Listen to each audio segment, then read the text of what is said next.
एक दिन एक लड़की ने अपने पिता से पूछा, पापा, क्या आप कभी मेरी वजह से वो रोए हैं? उसके ऐसा पूछने का कारण ये था कि उसने कभी भी अपने पिता को रोते हुए नहीं देखा था। इस सवाल के जवाब में पिता ने कहा, हाँ, एक बार ऐसा कुछ हुआ था, जब तुम्हारी वजह से मैं रोया था। यह सुनकर लड़की उस बात को जानने के लिए उत्सुक हो गई कि आखिर वह क्या बात थी, जिसने उसके पिता को रुला दिया था। इस उत्सुकता को शांत करने के लिए पिता वह किस्सा सुनाने लगा। बात उस समय है, जब तुम 8 माह की थी। एक दिन मैंने तुम्हारे सामने 3 चीजें रखी, एक पेन, एक सिक्का और एक खिलौना।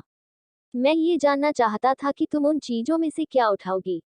उनमें पेन बुद्धिमत्ता का प्रतीक था, सिक्का धन का और खिलौना मनोरंजन का प्रतीक था। मैं ये सब बस एक जिज्ञासा के कारण कर रहा था।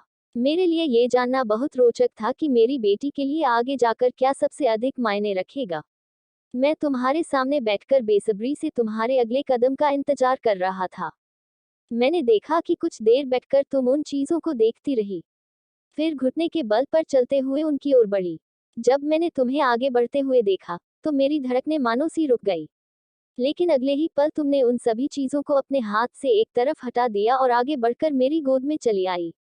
बस यही वो पल था, जब मेरा दिल भर आया था और तुम्हारी वजह से मैं रो पड़ा था। यह किस्सा सुनकर लड़की की आंखों में आंसू आ गए।